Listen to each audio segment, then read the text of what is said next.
Graça e paz, queridos, amém? Glória a Deus. É sempre uma grande responsabilidade falar com a igreja do Senhor, a noiva do Cordeiro, amém? Vamos orar por um breve minuto. Ore comigo, eu peço em nome de Jesus. Senhor, nós clamamos a Ti mais um minuto, Pai, na Tua presença. Pedimos que o Senhor venha, Senhor, abrir o nosso coração acerca daquilo que o Senhor quer nos ensinar neste momento, neste dia e nessa hora. Pai, que eu seja instrumento nas Tuas mãos e que nós não venhamos receber aquilo que nós queremos, mas aquilo que nós precisamos. A noiva é Tua, a igreja é Tua, Pai. Faz o que lhe apraz nessa noite. Fala conosco, Pai, aquilo que o Senhor tem. Nos dá a porção, Pai, de alimento para este momento, Pai. É o que nós Te pedimos e já Te agradecemos em nome de Jesus. Amém? Abra a Tua Bíblia comigo. Abra a Tua Bíblia comigo no livro de Números, capítulo 13. Amém? Números, capítulo 13. A partir do versículo 1. Aleluia, Jesus é bom. E a palavra do Senhor em Números 13, a partir do versículo 1, diz assim: E Yahvé ordenou a Moisés: envia homens, um de cada tribo, em missão de reconhecimento à terra de Canaã, terra que dou aos filhos de Israel. Enviarás todos aqueles que sejam seus príncipes. Assim, Moisés enviou-os do deserto de Parã, conforme a ordem do Senhor. Todos eram chefes dos israelitas. Amém? Pode se assentar, adorando ao Senhor.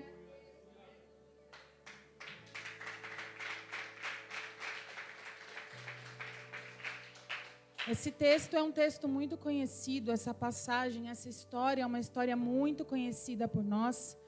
O envio dos espias à terra de Canaã, para que eles pudessem averiguar, para que eles pudessem conhecer aquilo que Deus estava entregando nas mãos deles. E nós vamos passar por alguns pedacinhos aí, por alguns trechos dessa história. E a partir do versículo 1 a gente vê que o Senhor dá uma ordem a Moisés para uma missão de reconhecimento. E a ordem era que ele enviasse príncipes. A ordem era que ele enviasse chefes das tribos de Israel. Em outras traduções, não se usa príncipes, mas se usa a expressão chefe, maioral das tribos. Os espias em missão de reconhecimento não eram qualquer pessoa. Não era qualquer pessoa da tribo de Israel, mas eram os chefes das suas tribos. Eram liderança. A liderança, ela tinha uma única missão. A missão era inspecionar a terra e trazer as notícias daquilo que Deus já tinha entregue nas mãos dos israelitas. Mas Deus já havia dito que a terra seria deles. A Bíblia é bem clara dizendo que Deus, ele fala, a terra que dou aos filhos de Israel. A promessa já era deles. A missão era apenas olhar com os olhos deles aquilo que Deus já tinha entregado na mão deles. Todos os espias, todos os 12 espias receberam a promessa. Eles ouviram a palavra de que a terra seria deles. Mas a gente vai ver nessa história que existe 2 tipos de pessoas. Aquela que anda de acordo com as circunstâncias, que toma decisões de acordo com o que vê. E aquela que caminha pela fé, independente do que está diante dos seus olhos. No versículo 17 do capítulo 13, no versículo 17, aleluia, diz assim: E Moisés enviou-os para verificar a terra de Canaã e lhes disse: Subi pelo Neguebe, em seguida atravessai a região montanhosa. Então observai como é a terra, como é o povo que a habita, forte ou fraco, escasso ou numeroso. Se a terra em que vive esse povo é boa ou ruim. se as cidades em que moram não são cercadas por muro ou fortificadas, se o solo é fértil ou pobre, se existe ali floresta ou não. Sede corajosos, trazeis alguns frutos da terra. Era a época do início da colheita das primeiras uvas. No versículo 23, a palavra diz que quando eles chegaram ao lugar conhecido como Vale de Escol, cachos, cortaram o ramo do qual pendia um único cacho de uvas, e 2 homens tiveram que carregar o cacho pendurado numa vara. Colheram também romãs, figos. Ao cabo de 40 dias retornaram da exploração da terra. Estes príncipes, estes chefes das tribos de Israel, ficaram 40 dias olhando todas as bênçãos que Deus tinha prometido para eles. Porque nós vimos no primeiro versículo que Deus diz, quando Ele envia aqueles homens, que a terra já era deles. Então, por 40 dias, eles ficaram olhando as bênçãos, contemplando as bênçãos. E Moisés alertou: sejam corajosos. A bênção já era deles. Foram 40 dias olhando. A Bíblia não diz, mas eu imagino que talvez, no início, esses homens ficaram tão impactados com aquela bênção. No início, receberam uma palavra de que Deus era com eles e queria entregar a bênção. E talvez no início, quando eles colocaram o pé deles naquela terra, eles vendo aquelas promessas, aqueles frutos, aqueles cachos enormes, talvez eles vislumbraram aquela terra e ficaram tão maravilhados. E a Bíblia não diz, mas eu imagino que talvez, com o passar do tempo, eles começaram a tirar os olhos dos frutos e passaram a olhar para os gigantes que estavam ali. Com o passar do tempo, eles deixaram de olhar para a promessa e começaram a voltar os seus olhos para as dificuldades e para os desafios que eles teriam para alcançar aquela promessa. Talvez hoje aqui, eu ou você, alguém se encontre assim. Talvez hoje aqui você se lembra de uma promessa que foi feita lá atrás. Você recebeu a palavra, você se animou. Talvez você chegou até a colocar os teus pés na terra que Deus tinha prometido. Mas conforme o tempo foi passando, você começou a desacreditar que poderia receber aquilo que você outrora sonhou, ou que aquilo que Deus um dia te prometeu. Talvez você começou a ver os detalhes, os pormenores das dificuldades que você teria que passar. Os detalhes de cada dificuldade, de cada trajeto que você teria que traçar até alcançar a promessa. Talvez você deixou de olhar os frutos, talvez você deixou de olhar as bênçãos que Deus te prometeu e começou a olhar o trabalho que viria para você alcançar o milagre. Mas Deus hoje Ele quer nos lembrar que Ele ainda é Deus que faz. Ele ainda é Deus que cumpre promessa. Ele é Deus do impossível. Ele é o Deus da guerra. Ele é o Deus da vitória. Ele é o Deus de batalha. Ele é fiel ainda que eu e você sejamos infiéis. Ele é o Deus que faz e as nossas escolhas estão nas nossas mãos. O que nós vamos decidir diante da promessa e diante das dificuldades para alcançar a promessa? Nós vamos decidir crer e realizar e viver o extraordinário. Ou nós vamos olhar para as circunstâncias que estão à nossa volta? Nós vamos crer no Deus que nos prometeu? Ou nós vamos olhar para os problemas? Nós vamos olhar para o tamanho da bênção, porque os frutos, o cacho, 2 homens que tinham que carregar. Nós vamos olhar para o tamanho da bênção e no tamanho do nosso Deus? Ou nós vamos focar a nossa atenção para o gigante que está tentando impedir a nossa conquista? Em Isaías 64, versículo 4.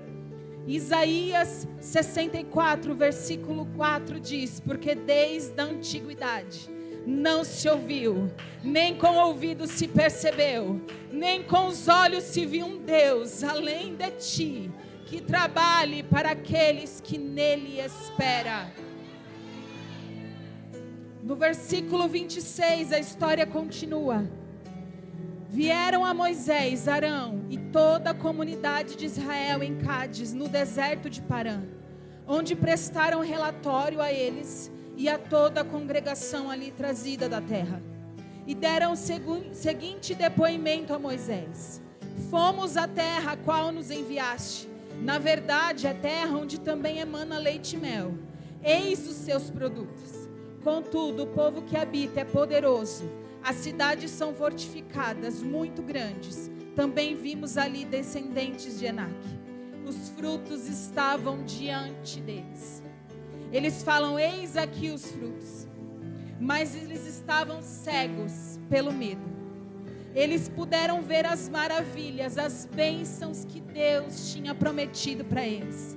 Mas o medo os cega e os paralisa.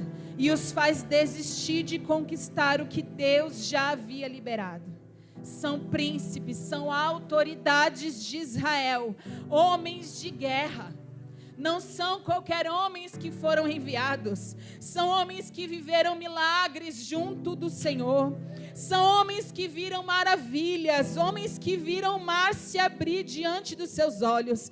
Pessoas que conhecem o que Deus pode fazer. Simplesmente se esquecem de tudo que já viveram. De tudo que já viram diante dos seus olhos. E escolhem desistir da promessa. Qual é o tamanho do gigante que está te impedindo de alcançar a promessa? Esse gigante é maior do que você? Quantos de nós já vivemos tantos milagres na presença do Senhor? Quantas bênçãos o Senhor já nos entregou nas nossas mãos?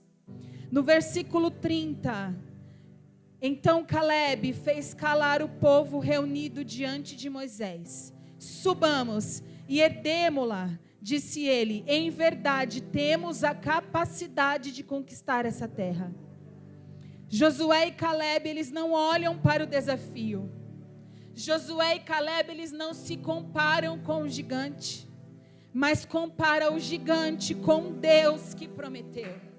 Eu e você, nós não temos que comparar as nossas dificuldades com o tamanho que nós temos.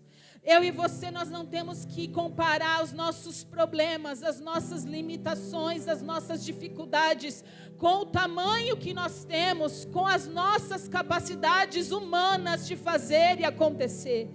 O segredo aqui que Josué e Caleb nos ensina é comparar as nossas dificuldades, os nossos gigantes com o tamanho do nosso Deus. A questão para Josué não é se o povo é maior ou mais numeroso. A questão para Josué não é se a cidade é mais fortificada ou mais preparada para a guerra do que eles. Josué não vê o cenário com olhos naturais. Ele não está negligenciando o problema. Nós não temos que negligenciar a dificuldade, não é isso. Josué não negligenciou os desafios, mas ele olha com olhos de quem ouviu e de quem recebeu a promessa. Ele olha com olhos de quem crê no Deus que o chamou. No versículo 31, entretanto, os homens que o haviam acompanhado reagiram: não podemos marchar contra esse povo, visto que é mais forte do que nós. E puseram-se a difamar diante dos filhos de Israel a terra que haviam observado. A terra para a qual fomos em missão de reconhecimento é terra que devora seus habitantes. Todos aqueles que lá vimos são homens de grande estatura. Lá também vimos gigantes, os descendentes de Enac, diante de quem parecíamos a nós e a eles gafanhotos. Aqueles príncipes, aqueles homens de guerra cegos pelo medo, decidem agora difamar a terra que o Senhor prometeu. É como se eles estivessem dizendo que Deus errou, ou como se eles estivessem dizendo que Deus não era capaz de manifestar o poder dele sobre aquele cenário. É como se eles estivessem dizendo que Deus prometeu a eles algo que não era bom. É como se eles dissessem: o que Deus nos prometeu não presta para nós, não nos serve. O que nós estamos dizendo acerca daquilo que Deus nos prometeu? Ou até mesmo acerca daquilo que Deus já entregou na nossa mão. O que nós abrimos a nossa boca para dizer acerca do nosso trabalho? O que nós estamos dizendo acerca da nossa casa? Acerca dos nossos filhos? Acerca do nosso marido, da nossa esposa? Antes era bom, agora é algo que é problema. Não olhe com os olhos naturais aquilo que tem sido desafio para você. Veja pela ótica de alguém que recebeu uma palavra e crê no milagre. Vamos entrar um pouquinho nessa história. Eu e você, diante daqueles gigantes. Será que nós ainda estaríamos crendo após 40 dias numa terra onde você olha para todos os lados e o que você vê é gigante? Será que eu e você ainda estaríamos crendo no Deus que poderia operar o milagre diante daquelas dificuldades, diante do tamanho dos gigantes que estavam pela frente? Qual é o tamanho do gigante que está impedindo você de alcançar a tua promessa? É maior do que você? Mas este gigante é maior do que o seu Deus? Em Números 23, 19, Números 23, 19 diz: Deus não é ser humano para que minta, nem filho de Adão para que se retrate. Acaso ele promete e deixa de cumprir? Afirma que faz e não realiza? A história continua no capítulo 14 de Números. Em Números 14, versículo 1 diz: Então toda a congregação elevou a voz, puseram-se a gritar, e o povo chorou muito aquela noite. O povo de Israel entrou em desespero diante das palavras daqueles chefes de tribo. Todos os israelitas, versículo 2, todos os israelitas reclamaram contra Moisés e Arão e exclamavam: antes tivéssemos morrido na terra do Egito, antes morrêssemos todos nesse deserto. E porque Yahvé nos traz essa terra para nos fazer perecer a espada, para entregar como presa ao inimigo as nossas mulheres e as nossas crianças, e não nos seria melhor voltar para o Egito? E murmuravam uns com os outros: escolhamos um líder e voltemos para o Egito. Este povo agora questiona Deus, questiona a libertação que Deus tinha proporcionado a eles. Eles eram escravos no Egito, viviam uma opressão, viviam açoites, mas agora diante daquele cenário, diante da palavra daquela liderança, daqueles chefes, eles começam a desejar retornar ao tempo de escravidão. Tamanho o medo e o desespero, tamanho a falta de fé. Não acreditavam mais em Deus. Viram tantos milagres, tantos prodígios e maravilhas.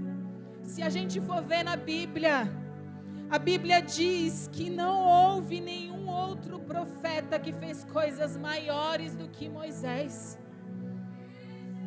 Em Deuteronômio 34:10, Deuteronômio 34:10, a Bíblia diz: em Israel, todavia, nunca mais se levantou um profeta como Moisés, com quem Yahvé houvesse dialogado face a face. Também jamais surgiu alguém que realizasse milagres, sinais portentosos e maravilhas semelhantes àquelas que Moisés, em obediência às ordens do Senhor, fez no Egito contra o faraó, contra todos os seus servos e exércitos e contra a terra dos egípcios. Porquanto em momento algum houve uma pessoa que demonstrasse tamanho poder como Moisés, tampouco realizasse as obras temíveis que Moisés ministrou à vista de todo o povo de Israel. Esses homens viram tudo isso. Esses homens viram esses sinais e maravilhas e estavam amedrontados. E os chefes de Israel amedrontavam todo o povo. Olha o poder que a minha e a tua palavra tem sobre aqueles a qual nós lideramos. O bispo fez um ato profético aqui para os pais sobre a vida dos filhos. Olha a autoridade que nós temos diante das nossas Provérbios 18, 21. Provérbios 18, 21 diz: a língua tem poder sobre a vida e sobre a morte. Os que a usam habilmente serão recompensados. Nós estamos influenciando ou nós estamos sendo influenciados com a nossa boca? Nós estamos influenciando para a bênção ou para a maldição? Aqueles homens, eles eram liderança das suas tribos. E diante das palavras deles, eles influenciaram o povo todo a murmurar contra Deus e a desacreditar da promessa, desejando retornar para onde Deus já os havia tirado. Mas nós não fomos chamados para isso. Nós fomos chamados para crer e levar outros a crerem. Nós fomos chamados para anunciar a boa nova. Nós fomos chamados para bendizer e não para amaldiçoar. Nós fomos chamados para glorificar a Deus através dos nossos lábios. Nós fomos chamados para viver milagre. Você sabe por que você vive tantos desafios? Você sabe por que às vezes parece que é mais difícil para mim e para você? Eu não sei você, mas tem dia que eu falo: Senhor, parece que é tão difícil para mim. Parece que para mim é mais complicado, parece que para mim é mais difícil. Eu ouço história de alguém indo ali, fazendo, e para mim parece que quando eu vou fazer, tudo é mais difícil, tudo é mais complicado. Sabe por que Deus permite isso na minha e na tua vida? É Deus gerando testemunho para mim e para você contar. Nós somos geradores de testemunho nas mãos do Senhor. O nome dele é glorificado quando nós vencemos os gigantes. O nome dele é exaltado quando nós vivemos milagres, quando nós vivemos o impossível. E quando nós contamos tudo que nós vivemos a quem ainda não crê, nós impulsionamos essa pessoa, nós animamos, nós somos instrumento, nós multiplicamos fé através do nosso testemunho. Em Isaías 61:1 diz: o Espírito do Senhor Deus está sobre mim, porque o Senhor me ungiu para pregar boas novas aos mansos, enviou-me a restaurar os contritos de coração, a proclamar liberdade aos cativos e abertura de prisão aos presos, a apregoar o ano aceitável do Senhor e o dia da vingança do nosso Deus, a consolar todos os tristes, a ordenar acerca dos tristes de Sião, que se lhe dê glória em vez de cinza, óleo de alegria ao invés de tristeza, vestes de louvor ao invés de espírito angustiado, a fim de que se chamem árvores de justiça, plantações do Senhor, para que Ele seja glorificado. É para a glória dEle, é para a glória dEle. Deixa Deus te usar, deixa Deus usar a tua boca para a bênção. Fala o que você tem vivido para aqueles que estão ao seu lado. Conte para os teus filhos aquilo que você já viveu com o Senhor. Conte histórias para os seus filhos. Conte aquilo que você já viveu com Cristo. Às vezes a gente deixa de falar aquilo que a gente já viveu. Conte para o seu filho como é conversar com o Senhor. Conte para o seu filho como é os dias em que você tem angústia e quando você se derrama, Ele muda o teu coração, Ele muda os teus pensamentos, Ele muda a tua história. Conte para a sua geração o que você já viveu com o Senhor. Em Efésios 4:29, Efésios 4:29 diz: não saia da vossa boca nenhuma palavra que cause destruição, mas somente a que seja útil para a edificação, de acordo com a necessidade, a fim de que comunique graça aos que ouvem. A minha, a tua boca é instrumento que Deus quer usar. Em Números 14, versículo 5, Números 14:5 diz que então, diante de toda a assembleia da congregação dos filhos de Israel, Moisés e Arão prostraram-se com suas faces rente à terra. Dentre aqueles que espiaram a terra, Josué, filho de Num, e Calebe, filho de Jefoné, rasgaram imediatamente suas vestes e exclamaram perante toda a comunidade dos israelitas ali reunida: a terra que em missão fomos averiguar é muito boa, um lugar excelente. Se Yahvé nos é propício, Ele nos fará entrar nessa terra e pessoalmente a dará a nós. É de fato uma terra da qual emana leite e mel. Tão somente não vos rebelei contra Yahvé, o Senhor. Não tenhais medo do povo daquela terra, pois os devoraremos como um bocado de pão. Sua sombra protetora lhes foi retirada, ao passo que Yahvé, o Eterno, está conosco. Portanto, não tenhais qualquer receio deles. Josué e Caleb se posicionam em fé, em autoridade, numa liderança que crê. Eles tomam posse da palavra liberada. Eles decidem olhar para Deus, olhar para a promessa e simplesmente crer. Ainda que a maioria fosse contra aquilo que eles acreditavam. A maioria não acreditava junto com eles. Mas Josué e Caleb não seguem a multidão. Josué e Caleb não se contaminam com palavra de desencorajamento. Josué e Caleb se mantêm firmes na palavra liberada. Eles têm uma fé que os motiva. Eles seguem crendo e confiando, ainda que eles estivessem sós. Ainda que eu e você estejamos só, continue crendo. Ainda que as palavras sejam de derrota e vão contra o que Deus te prometeu, segue crendo. Ainda que seja só você, ainda que seja só você dentro da tua casa acreditando, ainda que o cenário seja desfavorável e as palavras que você escuta sejam de desencorajamento, sejam de derrota, continua você crendo no milagre. Nós vivemos uma situação no começo desse ano e o milagre ainda não está completo. Eu não ia contar, mas eu vou contar porque Deus está fazendo, amém? Nós moramos num apartamento que pela misericórdia do Senhor, Deus nos abençoou.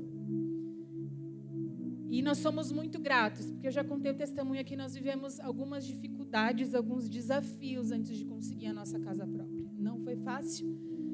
Mas o Senhor é bom em todo tempo e Ele nos forjou nesse período, porque nós precisávamos ser forjados. E Ele usou as situações para nos forjar. E nós estamos lá há quase 7 anos.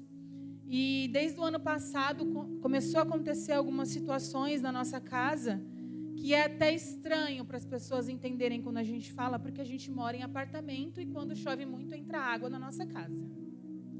E quando eu falo a pessoa, mas você não mora em apartamento? Eu falo, moro em apartamento, mas entra água na minha casa, glória a Deus. E no começo do ano a gente estava no propósito dos 12 dias de oração de madrugada com a pastora Carla. E teve um dia que a gente chegou da igreja, tarde, e a gente chegou e a casa estava inundada. Estava com bastante água. Não se compara a outras pessoas que já passaram por isso, mas tinha bastante água. E eu lembro que eu sequei lá, a gente secou, eu e o Paulo, colocamos as crianças para dormir, a gente foi secar. E no dia seguinte eu fui trabalhar e eu estava chateada, irmãos. Na hora eu orei, eu glorifiquei ao Senhor, eu falei, glória a Deus, Jesus é bom, Ele é bom em todo tempo. Mas a gente faz isso, como diz a pastora, para confundir o inimigo. Mas às vezes a gente fica abalado. E eu estava indo trabalhar, eu orando ao Senhor, eu falei, Senhor, misericórdia. A gente trabalha tanto, né? Eu tenho trabalhado muitas horas, em torno de 9, 10 horas às vezes por dia. E pagando ali com dificuldade, Senhor, por quê, né? O que o Senhor quer me ensinar nessa situação?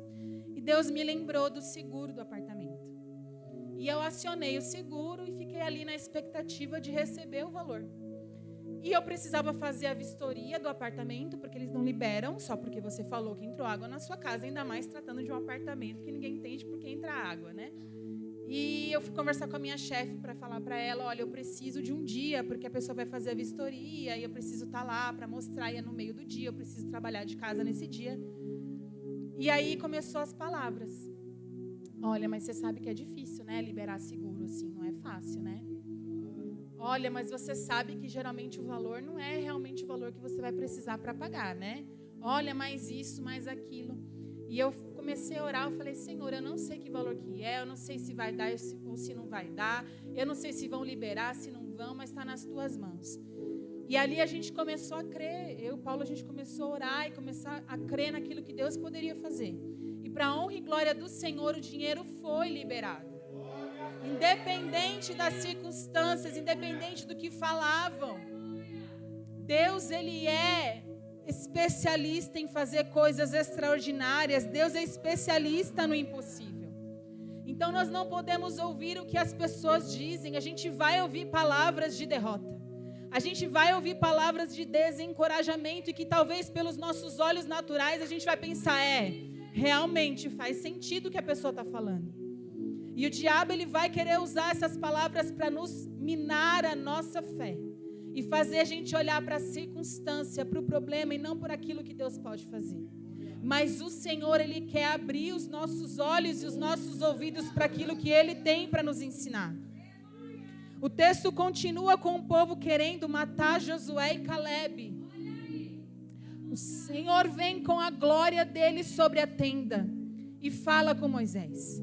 O Senhor, Ele queria aniquilar o povo inteiro, mas Moisés intercede. Deus, Ele não vai mais aniquilar o povo, porém a murmuração e a desobediência geraram consequências para aquele povo. No versículo 22 de Números 14 diz que todos esses homens que presenciaram Deus falando com o povo, com Moisés, todos esses homens que presenciaram minha glória e contemplaram os sinais miraculosos que fiz no Egito e no deserto, todas essas pessoas que já me puseram à prova e me desobedeceram, deixando de ouvir a minha voz 10 vezes, não chegarão a ver a terra que prometi, com juramento a seus antepassados. Nenhum daqueles que me ultrajaram a contemplará. Todos que deixaram de crer, que murmuraram, que desobedeceram a ordenança do Senhor, perderam a oportunidade de desfrutar da promessa. Eles sequer puderam ver com seus olhos o que Deus havia preparado para eles. Versículo 24. Todavia, meu servo Calebe, visto que demonstra ter outro espírito que me segue com confiança e integridade, eu o farei entrar na terra que foi observar, e seus descendentes a herdarão.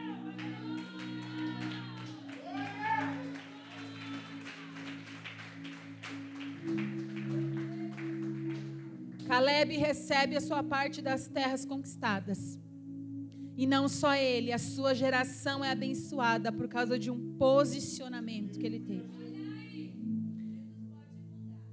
Versículo 13: nenhum de vós entrareis na terra que com mão erguida, como ato de juramento prometi dar-lhes para a vossa habitação, exceto Calebe, filho de Jefoné, e Josué, filho de Num. Deus havia jurado, Deus havia prometido a eles a terra. A bênção já era deles, mas uma atitude errada os faz perder a promessa. Versículo 34. Observastes a terra durante 40 dias, e cada dia corresponde um ano de castigo.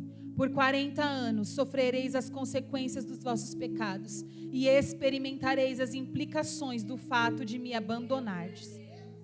Por causa da murmuração e rebeldia, todos foram sentenciados a vagar 40 anos no deserto.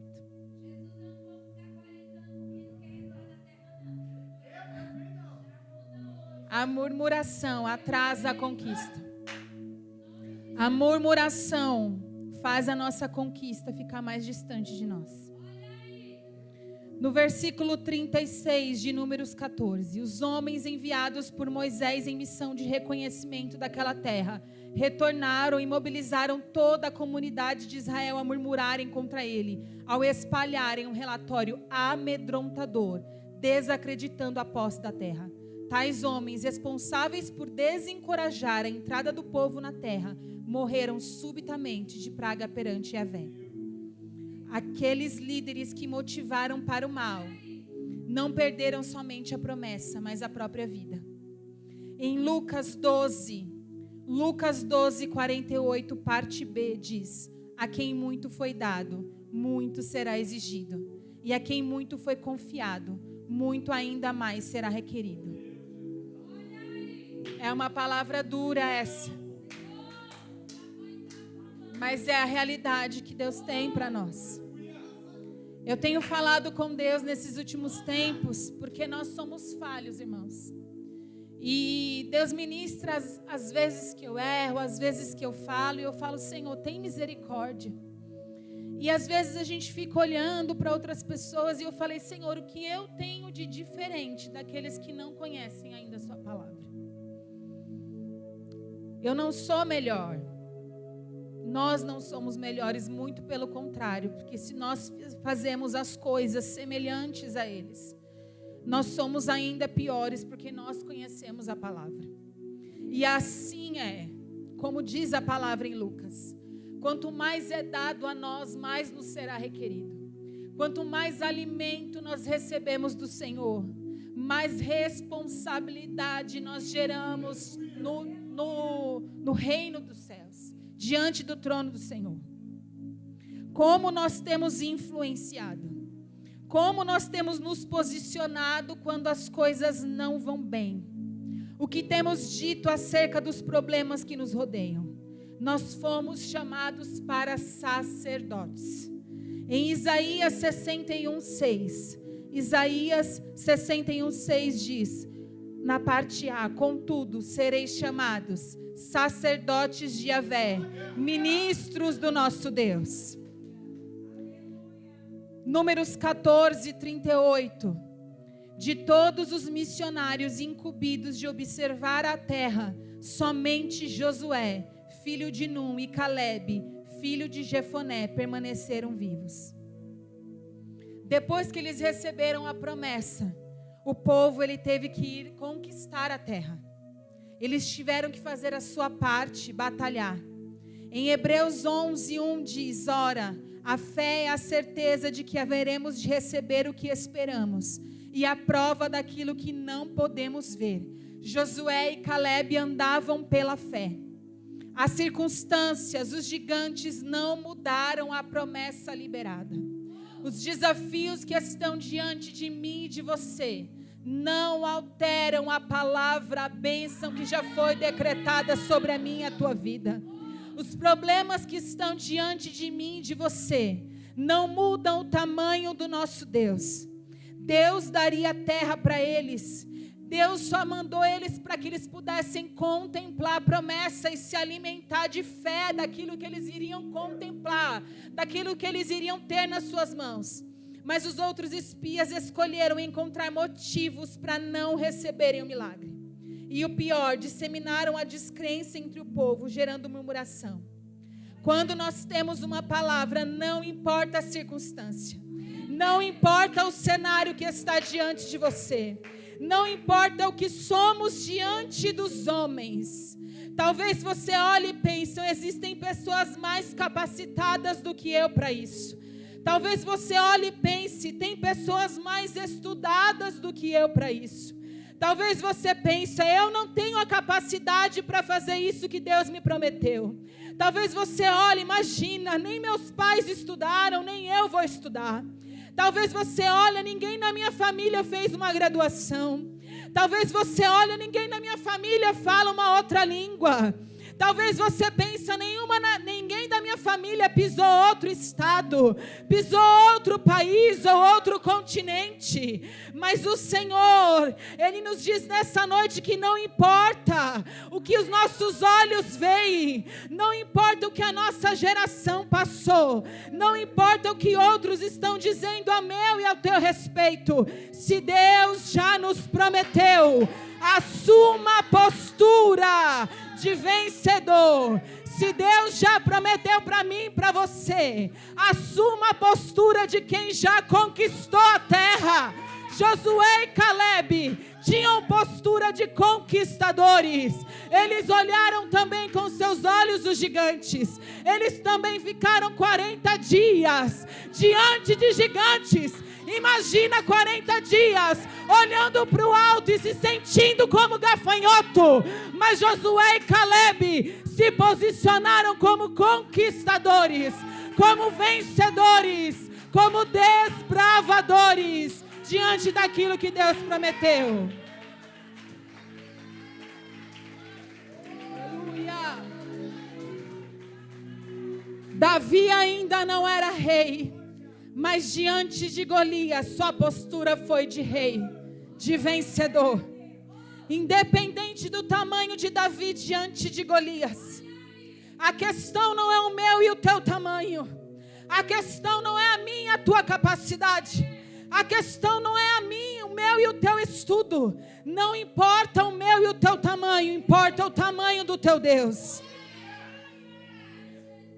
Em Deuteronômio 34:9, não precisa colocar. Depois você continua a história na sua casa. Josué recebeu sabedoria para liderar. Em Josué 14:6, você procura na sua casa depois. Josué 14:6, Caleb recebeu sua porção da bênção nas terras que foi espionar. E o que eu acho lindo é que Caleb, a Bíblia diz que ele fala ali, que ele já se foi passado 45 anos. E ele diz, ainda tem o mesmo vigor de outrora. Dá-me a terra que Moisés me prometeu, porque eu tenho o mesmo vigor e eu vou conquistar essa terra. Não importa quantos anos se passaram. Não importa quantos anos você tem. Eu já contei aqui, a minha avó fez faculdade com mais de 60 anos. Não importa o tempo que foi passado, se Deus te prometeu, você vai buscar no Senhor o mesmo vigor de outrora para conquistar essa terra.